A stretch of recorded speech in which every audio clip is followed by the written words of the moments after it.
কথা কও না কেন? একটা জিনিস একটু কঠিন ছিল, তোমার বাপ ঠাকুরদা যে বাংলাদেশ থেকেই আসছে, তাহলে বাংলাদেশের 9টা প্রমাণের একটা চেয়েছিল।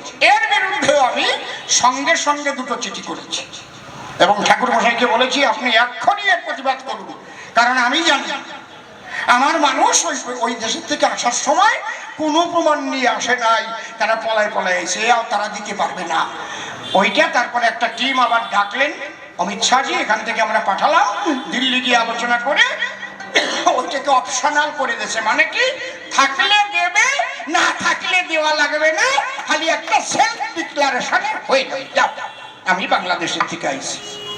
তা কি হয়েছে, শর্ত কি জম্বের কঠিন হয়েছে নাকি কি? তাহলে তোমাকে আশ্রয় দিল চিরদিনের জন্য, তোমরা ভারতবর্ষের নাগরিক হলে আশ্রয় পেলে, তার বলে